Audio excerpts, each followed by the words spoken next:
السلام علیکم ورحمۃ اللہ وبرکاتہ۔ الحمد للہ وکفى وسلام علی عباده الذین اصطفى، اما بعد فاعوذ باللہ من الشیطان الرجیم، بسم اللہ الرحمن الرحیم۔ كل نفس ذائقة الموت ثم إلينا ترجعون۔ وقال في موضع آخر إن الله يحب التوابين ويحب المتطهرين، صدق الله العلي العظيم۔ وقال النبي صلى الله عليه وسلم كن في الدنيا كأنك غريب أو عابر سبيل، أو كما قال النبي صلى الله عليه وسلم۔ اللهم صل على سيدنا ومولانا محمد وعلى آل سيدنا ومولانا محمد وبارك وسلم۔ محترم لوگوں اور ساتھیوں، ابھی جو آپ کے سامنے قرآن مجید کی آیت پڑھی ہوئی، اس میں اللہ تبارک و تعالیٰ ارشاد فرماتے ہیں ہر نفس کو، ہر جان کو موت کا مزہ کرنا ہے۔ اور دوسری آیت میں ارشاد فرمایا ان اللہ یحب التوابین، بے شک اللہ رب العزت پسند فرماتا ہے التوابین، توبہ کرنے والوں کو، گناہ کو چھوڑنے والوں کو، گناہ سے رجوع کرنے والوں کو، ویحب المتطہرین، اور ظاہری پاکی اختیار کرنے والوں کو، خون پاک رہنے والوں کو۔ ایک ظاہری پاکی ہوتی ہے اور ایک باطنی پاکی ہوتی ہے۔ ظاہری پاکی جس کو متطہرین سے تعبیر کیا گیا، جس کو تطہیر اور طہارت کہتے ہیں، اس کے معنی ہے بدن کا پاک اور صاف کرنا، کپڑوں کا پاک اور صاف کرنا۔ اور اس سے پہلے التوابین کا لفظ آیا، اس کی متعلق بھی اللہ نے فرمایا یحب التوابین، کہ اللہ ان کو بھی پسند فرماتا ہے، یحب المتطہرین، اور ان کو بھی پسند کرتا ہے۔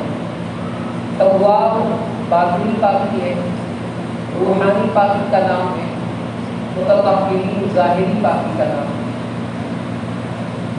ہمیں اس وقت پہلے عنوان پر یعنی تواب کے اوپر، باطنی پاکی کے اوپر بات کرنی ہے۔ ہم جب اس دنیا میں آنکھیں کھولتے ہیں، آنکھیں کھولنے کے بعد ہمیں دنیا نظر آتی ہے، دنیا کی بہت ساری چیزیں ہمیں اپنی طرف کھینچتی ہیں اور راغب کرتی ہیں، لیکن اللہ نے ہمیں ہدایات ارشاد فرمائی ہیں، ہمارے سامنے تعلیمات ہیں کہ ہمیں دنیا میں کیسے زندگی گزارنا ہے، کیسے اپنا وقت گزارنا ہے، کیونکہ ہماری زندگی بہت محدود وقت کی ہے، بہت مختصر وقت کی ہے۔ ہم میں سے ہر شخص کو یہ معلوم ہے کہ ہماری پیدائش کب ہوئی ہے، لیکن کب ہماری موت آئے گی، کب ہماری زندگی کا چراغ بجھے گا، کہ ہم میں سے کسی کو نہیں پتا۔ زندگی کی مثال ایک پانی کے بلبلے کی سی ہے، کہ جس طرح پانی کا بلبلہ ہوتا ہے، کب ٹوٹ جائے گا کسی کو نہیں معلوم۔ انسان کی زندگی کا چراغ کب ٹوٹ جائے گا کسی کو نہیں پتا۔ کوئی بچہ یہ نہیں کہہ سکتا کہ ابھی ہمارا بچپنا ہے، ابھی ہمیں جوان ہونا ہے، پھر دنیا دیکھنی ہے، پھر بڑھاپا آئے گا، تب کہیں جا کر ہم دنیا چھوڑیں گے۔ کوئی جوان یہ نہیں کہہ سکتا کہ ابھی ہمارے عمر کیا ہے، ابھی تو ہم 25 سال کے ہیں، 30 سال کے ہیں، ابھی تو دنیا ہم نے دیکھنی شروع کری ہے، ابھی تو دنیا سے لوگ مندوب ہونے کا وقت ہے۔ جب عمر ڈھلے گی تب ہمیں آخرت کی تیاری کرنی ہوگی، اور تب وہاں کا سفر کی تیاری کرنی ہوگی۔ کسی کو اس بات کا علم نہیں۔ کتنے بچوں کی جناب نے ہم نے اپنی آنکھوں سے دیکھے، کتنے جوانوں کو اپنے سامنے جاتے دیکھا، کتنے بوڑھوں کو اپنے سامنے جاتے دیکھا، کتنے ادھیڑ عمر کے لوگوں کو اپنے سامنے جاتے دیکھا۔ تو یہی حال ہے زندگی کا، کب زندگی ختم ہو جائے گی کوئی کچھ نہیں بتا سکتا۔ اسی لیے ایمان والا جو زندگی گزارتا ہے وہ بہت صاف ستھری پاک صاف زندگی گزارنے کی کوشش کرتا ہے کہ اس کے ذمہ میں کسی کا کوئی حق نہ ہو۔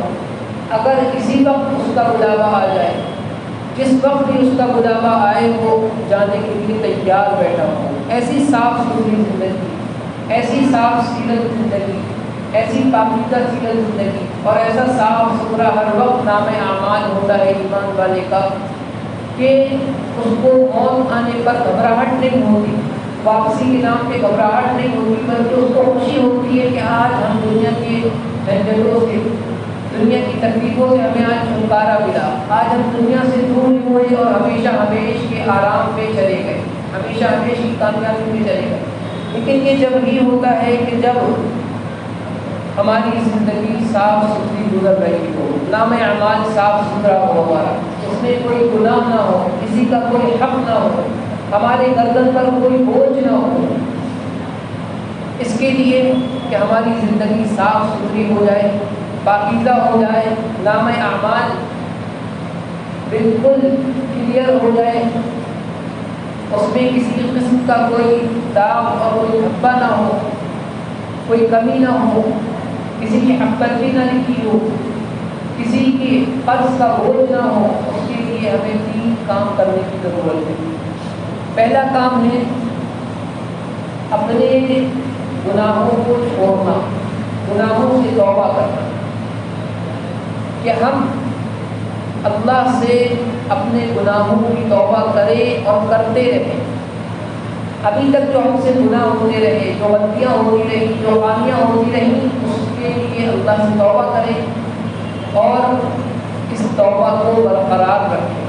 یاد رکھیے توبہ کرنے کے بعد ٹوٹتی ہے، کیونکہ ہمارے ساتھ ہمارا نفس و شیطان لگا ہوا ہے جو ہمیں بار بار گناہ پر ابھارتا ہے، بار بار گناہ کی طرف راغب کرتا ہے، اور ہم انسان ہونے کے ناطے، بشر ہونے کے ناطے ہم سے خطائیں ہو جایا کرتی ہیں، غلطیاں ہو جایا کرتی ہیں۔ ان غلطیوں کے اور خطاؤں کے ہونے کے بعد وہ غلطیاں ہمارے نام اعمال میں باقی نہیں رہنی چاہیے۔ ہماری کوشش یہ ہونی چاہیے کہ غلطیاں ہو گئی لیکن توبہ بھی ہو جائے۔ ایک تقاضے نے ہم سے گناہ کرایا اور ہم مغروب ہو گئے اس خواہش کی وجہ سے، نفس کی اس خواہش نے ہمیں مغروب کر دیا کہ ہم گناہ کر بیٹھے، لیکن اب ہمیں شرمندگی ہوئی بات میں احساس ہوا تو فوراً توبہ بھی کریں۔ اس میں تاخیر اور ڈیلے نہ کریں کہ ہم توبہ تو پھر کر لیں گے۔ اگر ہم نے توبہ کر لی تو نام اعمال صاف ہو گیا، نام اعمال اچھا ہو گیا، پاکیزہ ہو گیا۔ توبہ نہیں کری تو گناہ اس میں لکھا ہوا ہے، نام اعمال گندا ہے، ہماری سیرت گندی ہے۔ اس لیے توبہ کو اپنی زندگی کا معمول بنائیں۔ یہ مت سوچیں کہ ہم توبہ کریں گے پھر ٹوٹ جائے گی، توبہ کرنے سے، معافی مانگنے سے کیا فائدہ، ابھی آج توبہ کریں گے کل پھر وہ گناہ ہو جائے گا، جتنی بار گناہ ہوگا اتنی بار ہم توبہ کریں گے۔ ہماری ہمت یہی ہونی چاہیے کہ ہم سے اگر دن میں 70 مرتبہ گناہ ہوا تو ہماری توبہ بھی 70 مرتبہ ہوگی۔ اس کا علاج ہی یہی ہے۔ اگر ہم نے گناہ کو گناہ سمجھ کر چھوڑے رکھا کہ گناہ ہو ہی جاتے ہیں، کتنی بار توبہ کری جائے تو وہ گناہ کا سلسلہ بڑھتا جاتا ہے، اور اگر ہم نے ہر گناہ پر کمر کسی کہ دن میں اگر ہم سے 100 گناہ ہوں گے تو ہم 100 مرتبہ توبہ کریں گے، ایک وقت آئے گا کہ انشاءاللہ گناہ ہماری زندگی سے ختم ہونے شروع ہو جائے گی، کیونکہ جیسے ہی گناہ ہوتا ہے ہم توبہ کر لیتے ہیں، تو گناہ بچتا ہی نہیں ہے نام اعمال میں۔ اور اللہ رب العزت کی طرف سے رحیمی اور کریمی تو یہ ہے کہ بندہ جب نیکی کا ارادہ کرتا ہے اللہ تعالیٰ اس کو لکھوا دیتا ہے، ابھی کی نہیں ہوتی لیکن نیکی کا پختہ ارادہ ہے، اللہ فرشتوں کو حکم دیتا ہے اس کی نیکی لکھ لو، نیکی کا ارادہ لکھ لیا جاتا ہے، نیکی کر لیتا ہے اس کا اجر لکھ لیا جاتا ہے۔ اور اگر کسی کے مقابلے میں اگر گناہ کا ارادہ کرتا ہے فرشتوں کو حکم ہوتا ہے مت لکھنا، گناہ کا ارادہ پختہ ہو جاتا ہے، بندہ گناہ کر لیتا ہے، ابھی بھی حکم ہوتا ہے ابھی رک جاؤ، ابھی مت لکھنا، شاید یہ بندہ توبہ کرے. توبہ کے انتظار میں وہ گناہ لکھا نہیں جاتا. جب وقت گزرنے لگتا ہے اور بندہ توبہ نہیں کرتا، اب حکم ہوتا ہے کہ اس کا ایک گناہ لکھ دو. توبہ کا انتظار کیا جاتا ہے کہ بندہ شاید توبہ کر لے تو اس کے نام اعمال کو گناہ سے گندہ نہ کیا جائے، ناپاک نہ کیا جائے. تو ہمارے گناہ کے بعد توبہ ضرور ہونی چاہیے، چاہے ہمیں دن میں 100 مرتبہ توبہ کرنی پڑے پھر بھی ہم توبہ نہ چھوڑیں. توبہ نہیں چھوڑیں گے تو انشاءاللہ زندگی ہماری صحیح راستے پہ چلتی رہے گی. اگر توبہ کرنی چھوڑ دی، معافی مانگنی چھوڑ دی، اللہ سے استغفار کرنا چھوڑ دیا، اپنے گناہوں پر شرمندہ ہونا چھوڑ دیا، تو پھر ہماری زندگی غلط راستے پر چل پڑے گی اور گناہ بڑھتے جائیں گے.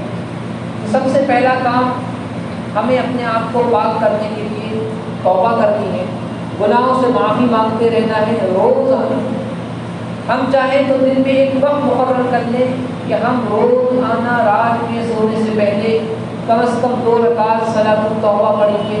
اس نیت سے 2 رکعت نفل پڑھیں گے کہ اللہ یہ ہماری توبہ کی نماز ہے، ہم نے آج دن بھر میں جو گناہ کیے وہ سب اپنے فضل سے معاف فرما دیے. معمول بنا لیا روز کا، تو ہمارے گناہ روز جو اگر ہوں گے اپنی انسانیت اور بشری تقاضے کی وجہ سے، تو وہ گناہ دھلتے رہیں گے، صاف ہوتے رہیں گے اور ہمارا نام اعمال صاف ستھرا رہے گا. دوسرا کام یہ کرنا ہے کہ حقوق اللہ جو ہمارے ذمہ ہے، اللہ کے جو حقوق ہیں، اللہ کے حقوق کون سے ہوتے ہیں؟ نماز ہے، روزہ ہے، زکوٰۃ ہے، حج ہے. یہ اللہ کے حقوق کہلاتے ہیں.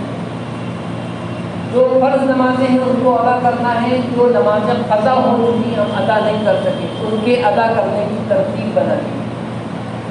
کہ جو نمازیں قضا ہیں ان کو ہمیں لکھنا ہے، اپنے پاس نوٹ کرنا ہے. دیکھیں، تھوڑی دیر وقت نکال کر بیٹھیں اور غور کریں کہ اب تک میرے دل میں کتنی نمازیں قضا بچی ہیں جن کو ہم نے ابھی تک ادا نہیں کیا. ایسے قضا نمازوں کو نوٹ کر لیں. مثلاً فجر کی نمازیں ہیں، غور کریں کہ جب سے بالغ ہوئے ہیں اس وقت سے لے کے ہماری زندگی کے 15 سال گزر گئے، 20 سال گزر گئے یا 10 سال گزر گئے، لیکن اس وقت میں کون سا زمانہ ایسا تھا ہماری زندگی کا، کون سا وقت ایسا تھا جب ہم نمازوں کے معاملے میں بہت لاپرواہ تھے، نہیں پڑھا کرتے تھے یا بہت لاپرواہی سے پڑھتے تھے، کبھی پڑھی کبھی چھوڑ دی. تقریباً کم و بیش ہر شخص کا کوئی نہ کوئی وقت ایسا گزرا ہوگا. تو یاد کریں، جتنا یاد آ جائے اس کو لکھ لیں کہ مثلاً فجر کی نمازیں ہماری 6 مہینے کے قضا ہو رہی ہیں اب تک کی زندگی میں، کبھی 1 کبھی 2 کبھی 4. ایسے ظہر کی، عصر کی، مغرب کی، عشاء کی اور وتر، دن بھر کی یہ 6 نمازیں، فجر، ظہر، عصر، مغرب، عشاء اور وتر. وتر واجب ہے، اس کی وتر کی قضا ہوگی. 6 نمازوں کے بارے میں غور کر کے لکھیں. پھر اس کی ادا کی ترتیب بنائیں کہ اتنی نمازیں قضا ہیں، اب ہمیں روزانہ 1 دن کی نماز ادا کرنی ہے. فجر سے شروع کیا، آج سب سے پہلی فجر، سب سے پہلی ظہر، سب سے پہلی عصر، سب سے پہلی مغرب، سب سے پہلی عشاء اور وتر جو ہمارے ذمہ قضا ہے وہ ہم ادا کرنے جا رہے ہیں. یہ نیت کر لی اور آپ نے اس نیت کے ساتھ وہ نماز ادا کر لی. 1 دن کی نماز ادا ہو گئی. اگلے دن پھر آپ نے یہی کیا کہ آج ہم وہ فجر ادا کرنے جا رہے ہیں جو سب سے پہلے میرے دل میں قضا ہے. سب سے پہلی ظہر جو قضا ہے وہ ادا کر رہے ہیں، سب سے پہلی عصر جو قضا ہے وہ ادا کر رہے ہیں، سب سے پہلی مغرب جو قضا ہے وہ ادا کر رہے ہیں. اس طرح کرتے کرتے روزانہ ادا کرتے رہیں. ایک دن آئے گا دھیمے دھیمے آپ کے قضا نمازیں سب ادا ہو جائیں گی انشاءاللہ. ایک دم سے ادا نہیں ہوگی کہ ہم 1 دن میں یا چند دنوں میں چاہیں سب ادا کر دیں، یہ تھوڑا مشکل کام ہوتا ہے. ترتیب بنا کر سسٹم سے ادا کریں تو انشاءاللہ ادا ہو جائے. اسی طرح نمازوں کے بعد اگر کچھ روزے قضا ہے، کوئی رمضان کا مہینہ ایسا گزرا کہ جس میں آپ اپنی بیماری کی وجہ سے، کسی عذر کی وجہ سے روزہ نہیں رکھ سکتے، اب یاد کریں کتنے روزے ایسے تھے، ان کو ادا کرنا ہے، ان کے ادا کرنے کی ترتیب بنانی ہے. کس سال کے روزے قضا تھے اس نیت کے ساتھ ادا کی جائے گی. مثلاً 2020 کے 2021 کے روزے اب ہم ادا کر رہے ہیں. ہمیں یاد ہے کہ 2020 میں 5 روزے قضا ہوئے تھے، پہلے ان 5 کو ادا کر دیا، پھر 2021 میں 1 2 قضا ہوئے تھے، پھر اس کو ادا کر دیا، اس طرح سے۔ اور اگر سال یاد نہ ہو تو پھر اسی طرح سے جیسے نماز ادا کریں گے کہ جو سب سے پہلے روزہ ہمارے دل میں قضا ہے ہم اس کو ادا کر رہے ہیں، اس نیت سے روزہ رکھ لیا۔ سردی کے زمانے میں موسم آ رہا ہے، بہت آسان ہوتا ہے روزہ رکھنا، اس زمانے میں اس وقت میں اس موسم میں روزہ رکھ لیں، جو قضا ہوتے ہیں ہمارے دل میں وہ دھیمے دھیمے کر کے ادا ہو جائیں۔ روز نہیں رکھ سکتے، ہفتے میں 1 دن، ہفتے میں 2 دن مقرر کر لیں کہ ہمیں ہر ہفتے 2 روزے رکھنے ہیں۔ اس طرح کرتے کرتے انشاءاللہ آپ کے تمام روزے ادا ہوتے چلے جائیں گے، آپ کو اس کا پتہ نہیں چلے گا۔ اسی طرح مالی حقوق اگر باقی ہیں، زکوٰۃ نہیں ادا ہو پائی پچھلے زمانے کی، پچھلے وقت، اس کو نوٹ کریں کہ کتنے سال کی زکوٰۃ ہم نے اپنے مال کی ادا نہیں کری، ہر سال میں کتنی زکوٰۃ کی اس کو لکھیں اور اس کو دھیمے دھیمے کر کے ادا کرتے ہیں۔ ضروری نہیں ہوتا کہ ایک ہی بار میں ادا کریں، تھوڑا تھوڑا کر کے جیسی سہولت ہو۔ روزانہ کے اعتبار سے آپ نے مقرر کر دیا کہ ہم روزانہ 100 روپے زکوٰۃ کے الگ کریں گے، آپ 100 روپے زکوٰۃ کے الگ کرتے جائیں گے، اس کو لکھتے جائیں گے اپنے پاس۔ روزانہ کی ترتیب نہ بنی، آپ نے مہینے کی ترتیب بنا لی یا ہفتے کی بنا لی کہ ہم ہر ہفتے 500 روپے نکالیں گے، یا مہینے میں ہم 2000 روپے نکالیں گے زکوٰۃ کی۔ ہر مہینے آپ نے الگ کرنا شروع کر دیے اور وہ زکوٰۃ آپ دیکھتے رہیے اور وہ ادا ہوتی رہے گی۔ ضروری نہیں ہوتا کہ ایک ہم پچھلے سال کی ادا کر رہے ہیں سب ایک بار میں ادا کریں، آپ قسط وار اپنی سہولت کے اعتبار سے ادا کریں، لیکن ادا کرنے کی ترتیب ضرور بنائیں۔ یہ اللہ کے حقوق ہیں۔ اسی طرح کچھ بندوں کے حقوق ہوتے ہیں، اپنے نام اعمال کو صاف ستھرا کرنے کے لیے، زندگی کو پاکیزہ بنانے کے لیے 3 چیزوں کی ضرورت تھی۔ اس میں پہلی چیز توبہ، گناہوں سے پاکی، گناہوں سے توبہ اختیار کرنا، استغفار کرنا، گناہوں سے دوری اختیار کرنا۔ دوسری چیز تھی اللہ کے حقوق جو ہمارے ذمہ میں باقی ہیں اس کو ادا کرنے کی کوشش کرنا، اس کی ترتیب بنانا۔ تیسری چیز بندوں کے حقوق جو ہمارے ذمہ میں باقی ہیں اس کو ادا کرنے کی فکر کرنا۔ بندوں کے حقوق میں کچھ چیزیں ایسی ہوتی ہیں جس کا تعلق مال سے ہوتا ہے، کچھ چیزوں کا تعلق ہماری زبان سے ہوتا ہے، ہمارے اعمال سے ہوتا ہے۔ ہم نے کسی کی غیبت کر دی، یہ بندے کا حق، ہم نے بندے کی حق تلفی کری، کسی کی برائی کری پیٹھ پیچھے، یہ غیبت کہلاتی ہے۔ اور یہ ایسی چیز ہے جس کے بارے میں بتایا گیا کہ ایسا حق ہے کہ جس کی آپ نے برائی کری آپ اس سے جا کر معافی مانگیں کہ ہم نے آپ کی برائی کری، آپ ہمیں معاف کر دیں۔ بہت بڑا کام، بہت بھاری کام، لیکن یہ گناہ ہم سے بہت ہو رہا ہے۔ اور اگر وہ شخص موجود نہیں ہے، دنیا سے جا چکا، تو اب اس کے لیے استغفار کریں، اللہ اس کے گناہوں کو معاف فرما دے، اور جو ہم نے اس کی غیبت کری ہے اس کا یہ بدل بنا دے، اس کی معافی ہماری طرف سے جو استغفار اس کے لیے ہوگا وہ انشاءاللہ اس غیبت کا بدل ہوگا۔ اور آئندہ کے لیے اس برے عمل سے توبہ کرنے کہ کبھی ہم کسی کی برائی نہیں کریں گے، غیبت نہیں کریں گے، کیونکہ کوئی انسان عیبوں سے پاک نہیں ہے انبیاء کے علاوہ۔ ہر شخص میں عیب ہے، ہم جس طرح دوسرے کی برائی کر رہے ہیں، دوسرے کا عیب نکال رہے ہیں، اس کے عیبوں کو لوگوں کے سامنے بیان کر رہے ہیں، اسی طرح ہمارے اندر بھی سینکڑوں عیب ہیں، ہمارے اندر بھی سینکڑوں برائیاں ہیں، ہم کوئی عیب سے پاک نہیں ہیں۔ اس کے اندر کوئی دوسری برائی ہے تو ہمارے اندر کوئی دوسری برائی ہے۔ اس لیے اس طرح کے گناہوں سے اور بری عادتوں سے اپنے آپ کو دور رکھیں۔ یہ وہ حقوق ہیں، وہ حق تلفیہ ہیں جو اعمال کے اعتبار سے ہوتی ہیں۔ کچھ حقوق مال سے وابستہ ہوتے ہیں، ہم نے کسی سے قرض لیا اپنی ضرورت کے لیے، انسان کی ضرورتیں لگی ہوتی ہیں اس دنیا میں، اپنی ضرورت کو پورا کرنے کے لیے قرض کیا اور اس قرض کو ادا کرنے کی ترتیب نہیں بنائی، کوشش نہیں کری، یہ مالی حق ہے۔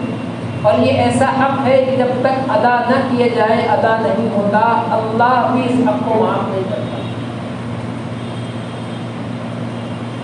قرض ہم کیوں لیتے ہیں، اس کی وجہ کیا ہوتی ہے؟ ہمارے معاشرے میں بہت سے لوگ صرف اپنی شہرت کی وجہ سے، اپنے نام کو بلند کرنے کی وجہ سے لوگوں سے اپنی حیثیت سے بڑھ کر قرض لے لیتے ہیں۔ ان کو پتہ ہے کہ ہم اتنا قرض ادا کر ہی نہیں سکتے، لیکن وقتی طور پر جو ہمارے سامنے بات ہے بس وہ کسی طرح حل ہو جائے، قرض کے دائیں تو بعد میں دیکھی جائے۔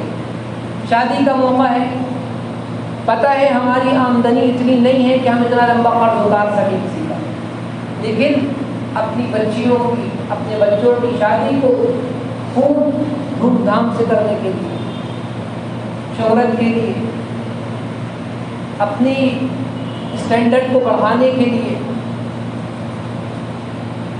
معاشرے کا منہ دیکھ کر، لوگوں کے چہرے دیکھ کر ہم قرض اٹھا لیتے ہیں۔ معلوم ہوا ہماری سکت ہی نہیں ہے، ہماری آمدنی 20-25 ہزار روپے مہینے کی ہے، اور ہم جو ہماری ضرورتوں میں ختم ہو جاتی ہے، اور ہم قرض اٹھا رہے ہیں 5-5 10-10 لاکھ اپنے بچوں کی شادیوں میں۔ یہ بات ہمیں پہلے سے جب کہ معلوم ہو کہ ہم اپنی ضرورت سے بچا نہیں پاتے، سوچنے کی بات ہے، غور کرنے کی بات ہے کہ اگر ہم نے اتنا لمبا قرض لیا ہے تو ہم اس کو ادا کہاں سے کریں گے، کہاں سے اس کو واپس کریں گے۔ لیکن معاشرے کا منہ دیکھا جاتا ہے، لوگوں کے چہرے دیکھے جاتے ہیں، اپنا اسٹینڈرڈ بلند کرنے کے لیے یہ سارے کام کر لیے جاتے ہیں، اور پھر وہ کام تو ہو گیا، شادیاں نپٹ گئی، لوگ آئے کھا پی کے ہنس مسکرا کر چند تعریف کے بول بول کر چل دیے، اب نمٹنا آپ کو ہے، اب حساب تو آپ کو دینا ہے۔ اب آپ کس سے کہیں گے، کس کے پاس جائیں گے کہنے کے لیے کہ ہمارا اتنا لمبا قرض ہے؟ اب قرض دار جس نے قرض آپ کو دیا ہے، قرض دینے والا آپ سے مکالمے کر رہا ہے، آپ کے اوپر پریشر بنا رہا ہے کہ بھائی آپ نے وقت دیا تھا، وہ وقت پورا ہو رہا ہے، میرا قرض ادا کریے، لیکن آپ کے پاس ہے ہی نہیں۔ اب آپ لوگوں کے پاس جاتے ہیں، لوگوں سے کہتے ہیں کہ بھائی کوئی انتظام ہو جائے، کوئی حساب بن جائے تاکہ اس بوجھ سے ہم نکل سکیں، جس نے ہماری راتوں کی نیندیں اڑا دی، جس نے ہمارے کھانوں کو ٹینشن میں تبدیل کر دیا۔ اب ہمارے گھر کی روٹیاں بھی ہمیں اچھی نہیں لگتی، ہمارے گھر کے آرام دہ بستر بھی ہمیں اچھے نہیں لگتے، راتوں کو کروٹیں بدل بدل کے رات گزر جاتی ہے، نیند نہیں آتی، صرف کسی بوجھ کی وجہ سے۔ یہ بوجھ اٹھایا ہم نے خود ہے۔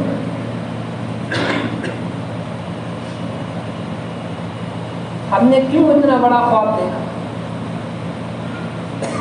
جس معاشرے کے خاطر ہم اپنے آپ کو ہلکان کر دیتے ہیں، جس معاشرے کا منہ دیکھنے کے لیے، معاشرے کو اپنا اسٹینڈرڈ دکھلانے کے لیے ہم اپنے آپ کو ہلکان کر دیتے ہیں اور ایسی ہلاکت کے سپرد کر دیتے ہیں، ایسا بوجھ اپنے سر پہ لاد دیتے ہیں، یہ معاشرہ کیا آپ کا ساتھ دینے کے لیے کھڑا ہوگا؟ کوئی آپ کے ساتھ نہیں آئے گا، کوئی فرد آپ کے ساتھ نہیں آئے گا۔ جو بوجھ آپ نے اٹھایا ہے اس کو آپ کو خود ہی ادا کرنا پڑے گا۔ اس لیے بہت سمجھ بوجھ کر قدم آگے بڑھنا چاہیے۔ نکاح تو بہت آسان ہے، شادیاں تو بہت آسان ہیں، ہم نے خود اس کو مہنگا بنا رکھا اور اس کی وجہ سے قرض لیتے، اس کی وجہ سے لوگوں کی بوجھ سر پر اٹھاتے ہیں۔ نکاح میں پیسے نہیں لگتے، شادیوں میں پیسے نہیں لگا کرتے، اس کی مثالیں تاریخ میں موجود ہیں، صحابہ کرام کی زندگیوں میں موجود ہیں کہ آپ کو لاکھوں روپے خرچ کرنے کی ضرورت بھی نہیں ہے، آپ چند پیسوں میں اپنے ان فریضوں کو انجام دے سکتے ہیں، ان ذمہ داریوں کو ادا کر سکتے ہیں۔ مثال کے طور پر ایک واقعہ میں آپ کو سناتا ہوں۔ دارالعلوم دیوبند میں ایک طالب علم تھے جن کا نام تھا مولانا محمد علی لاہوری رحمۃ اللہ علیہ۔ ان کا تعلق سکھ گھرانے سے تھا، اسلام میں داخل ہوئی، دیوبند پڑھنے کے لیے آ گئے، تعلیم حاصل کرنے لگے، علم دین حاصل کرنے لگے۔ ان کا گھرانہ سکھ تھا تو گھر والوں سے تعلق ختم ہو گیا۔ یہاں پہنچنے کے بعد پہلا سال، دوسرا سال، تیسرا سال پڑھتے پڑھتے دور حدیث یعنی آخری سال آ گیا جو عالمیت کی فراغت کا سال ہوتا ہے۔ دور حدیث کے طالب علم تھے۔ ادھر ان کے سسر جو بننے والے تھے ان کا تعلق پنجاب سے تھا۔ ان کی بیٹی جوان ہو رہی تھی۔ بیٹی کی والدہ نے اپنے شوہر سے کہا کہ بیٹی جوان ہو رہی ہے، کوئی مناسب رشتے کی فکر کیجیے۔ بس وہ اٹھے اور مدارس کے دورے پر چل پڑے۔ سوچ لیجیے، اپنی بیٹی کا رشتہ تلاش کرنے کے لیے مدارس کے دورے پر چلے کہ کوئی عالم دیندار لڑکے سے ہم اپنی بیٹی کا نکاح کریں۔ ان کو پتا تھا کہ دیندار لڑکا ہوگا بیٹی خوش رہے گی، مال سے خوش نہیں رہتی۔ دینداری ایک دوسرے کے حقوق کی ادائیگی کی فکر دلاتی ہے، اللہ کا خوف پیدا کرتی ہے، تو ایک دوسرے کے حق ادا ہوتے ہیں، زندگیاں خوشگوار ہو جاتی ہیں۔ مدارس کا دورہ کرتے کرتے دارالعلوم دیوبند پہنچے۔ دیوبند پہنچنے کے بعد دور حدیث میں جہاں پر حدیث کا درس ہو رہا تھا وہاں پر آئے اور ان کی نگاہیں مولانا محمد علی لاہوری رحمۃ اللہ علیہ جو اس وقت وہاں پر بیٹھے پڑھ رہے تھے ان کے اوپر ٹک گئی، نگاہ پڑی، بس دل کو بھا گئے۔ اس وقت جو استاد محترم تھے حضرت شیخ الہند رحمۃ اللہ علیہ جو درس حدیث دے رہے تھے، ان سے آ کر انہوں نے دریافت کیا کہ یہ طالب علم جو بیٹھے ہیں یہ شادی شدہ ہیں؟ انہوں نے فرمایا نہیں۔ کہا کہ یہ شادی کرنا چاہتے ہیں؟ حضرت شیخ الہند رحمۃ اللہ علیہ نے مولانا محمد علی صاحب سے پوچھا کیا تم شادی کرو گے؟ انہوں نے جواب دیا کہ میرا نہ گھر نہ گھر، کون مجھ غریب سے شادی کرے گا؟ انہوں نے کہا کہ اگر کوئی اپنی بیٹی تمہیں دے دے تو کیا تم نکاح کرو گے؟ فرمایا جب کوئی دے گا تو میں اس سنت کو ضرور ادا کروں گا۔ بہرحال ان کے سسر صاحب جو موجود تھے انہوں نے کہا ٹھیک ہے، کل عصر کے بعد تمہارا اسی مسجد میں نکاح ہے، کل عصر کے بعد نکاح ہے۔ آج آئے ہیں، دیکھا، فیصلہ لینا باپ کو تھا، بیٹی کو بھی باپ کے اوپر بھروسہ تھا، بیٹی نے بھی اپنے باپ کو بڑا بنایا تھا، انہوں نے فیصلہ کر دیا کل نکاح ہونا ہے۔ اگلے دن نکاح کی تیاریاں شروع۔ اب یہ پڑھ کے واپس ہوئے، اپنے کمرے میں پہنچے، ان کے پاس کوئی نیا کپڑا نہیں تھا، نیا جوڑا نہیں تھا۔ اب کیا کریں؟ ساتھیوں نے کہا کہ کوئی ایک جوڑا خرید لو بازار سے نکاح کے لیے۔ فرمایا کہ میری غیرت گوارا نہیں کروں، فرمایا میرے پاس اتنی وسعت نہیں ہے کہ میں ایک نیا جوڑا خرید سکوں۔ کہا تو پھر ایسا کرو کہ اپنے کسی ساتھی سے ایک دن کے لیے کوئی جوڑا لے لو، نکاح میں پہن لینا، پھر اتار کے واپس کر دینا۔ کہا میری غیرت گوارا نہیں کرتی کہ میں کسی کا ادھار اپنے اوپر چڑھاؤں۔ کہا تو کم از کم جو کپڑے پہنے ہوں اس کو دھو کر صاف کر دو، یہی صاف ستھرے ہو گئے۔ کہنے کہ ٹھیک ہے۔ انہوں نے وہ کپڑے اگلے دن اتارے، تہمت باندھی اور اس کو دھو ڈالا۔ دھو کے پھیلانا تھا کہ موسم اب آلود ہو گیا، بادل چھا گئے، اب عصر کا وقت قریب آ رہا ہے اور کپڑے گیلے۔ اب یہ پریشان، انہوں نے اتار کر کپڑوں کو ہوا میں لہرانا شروع کیا کہ کسی طرح یہ کپڑے سوکھ جائیں، کم از کم نکاح میں پہننے کے قابل ہو جائے۔ عصر کا وقت ہو گیا، کپڑے نہیں سوکھ سکے، ایسے ہی گیلے کپڑوں کو پہنا اور مسجد کی طرف چلے۔ مسجد میں جا کر بیٹھ گئے۔ کہتے ہیں میرے سسر کا دل بھی سونے کا بنا ہوا تھا، ان کی نگاہ میرے گیلے کپڑوں پر نہیں تھی، ان کی نگاہ میرے اخلاق و عادات پہ تھی کہ لڑکا دیندار ہے، عادتوں کا اچھا ہے، بس زندگی اچھی گزرے۔ نکاح ہو گیا انہی گیلے کپڑوں پہ۔ کچھ دنوں کے بعد رخصتی بھی ہو گئی، لڑکی شوہر کے گھر آ گئی۔ ابھی ذریعہ معاش کچھ نہیں تھا، کوئی ایسا ذریعہ نہیں ڈھونڈا تھا، کوئی ایسا ذریعہ موجود نہیں تھا کہ جس کے ذریعے سے روٹی کا انتظام ہو۔ شروع کے دن ہیں، تصور کیجیے، ابھی نئی نئی شادی ہوئی ہے اور اس گھر میں فاقے شروع ہو گئے۔ کھانے کے لیے کچھ ذخیرہ، کوئی اناج گھر میں نہیں ہوتا تھا، کبھی رات کا فاقہ، کبھی دن کا فاقہ، کبھی کھایا نہیں ہوا تو نہیں کھایا، ایسے ہی زندگی گزرنے لگی۔ تھوڑے وقت کے بعد لڑکی واپس اپنے میکے گئی۔ میکے میں جب پہنچی، ماں نے پوچھا، بیٹی تو نے نئے گھر کو اور اپنے شوہر کو کیسا پایا؟ لڑکی کا جواب سننے کے، لکھنے کے اور اپنی بچیوں کو سنانے کے قابل۔ اس کی تربیت دیکھیے، نئی نویلی دلہن فاقے زدہ زندگی گزار کر آ رہی ہے اور اپنے ماں کے سوال پر جواب دے رہی ہے، ماں میں نے تو سنا تھا کہ لوگ اس دنیا سے رخصت ہونے کے بعد جنت میں داخل ہوتے ہیں، اللہ نے مجھے جیتے جی جنت میں داخل کر دیا، میں تو جیتے جی جنت میں چلی گئی۔ اس کی نگاہ اس پہ نہیں تھی کہ میں چٹنی روٹی کھا رہی ہوں یا کچھ نہیں کھا رہی ہوں، اس کی نگاہ اپنے شوہر کے اخلاق پہ تھی، اس کی دینداری بھی تھی کہ میرے شوہر کے اخلاق کتنے عمدہ ہیں، عادتیں کتنی اچھی ہیں، محبت کتنی کرتا ہے، حق کیسے نبھاتا ہے۔ یہ تربیت تھی اور اس اتنی آسانی کے ساتھ نکاح ہو جایا کرتے۔ تو ہم اگر اپنے کاموں کو آسان بنائیں، ضرورتوں کو سمیٹیں، خواہشات کا دروازہ بند کریں تو ہم مقروض ہونے سے بچ جائیں۔ آخری بات، اگر ہمارے پاس ہمارے اوپر کسی کا قرضہ ہو اور ہم اس قرضے تلے لوگوں کی دعوتیں کریں، لوگوں کو کھانا کھلائیں، بظاہر یہ ہم اپنے طور پر یہ ظاہر کر رہے ہیں کہ ہم بڑے خوش ہیں، لیکن یقیناً ہمارا دل بڑا غمگین ہو رہا ہے۔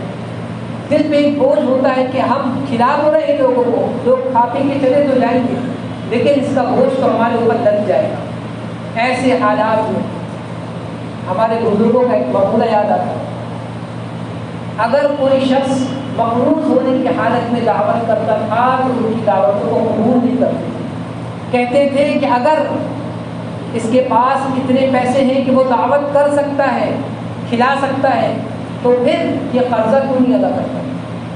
اس کے لیے دعوت کرنا نفل ہے، واجب نہیں ہے، ضروری نہیں ہے، لیکن قرضے کا ادا کرنا فرض ہے۔ پہلے فرض کو ادا کرے، بعد میں نفل کام کرے۔ لہٰذا ایسی لوگوں کی دعوتوں میں جائے ہی کرتے تھے کہ ہمیں ایسے شخص کی دعوت نہیں کھانی جس کے اوپر قرض کا بوجھ لگا ہوا ہو۔ لہٰذا اپنے آپ کو، اپنی زندگی کو پاکیزہ بنانے کے لیے یہ 3 کام کریں: اللہ سے توبہ گناہوں کی، اللہ کے حقوق کی ادائیگی اور بندوں کے حقوق کی ادائیگی۔ بندوں کو حقوق کی ادائیگی کے لیے ضرورتوں کو پورا کریں، خواہشات کا دروازہ بند کریں۔ اللہ ہم سب کے لیے زندگی کو خوشگوار بنائے اور اپنی ضرورتوں کو آسانی کے ساتھ پورا کرنے والا بنائے۔ وآخر دعوانا الحمد للہ رب العالمین۔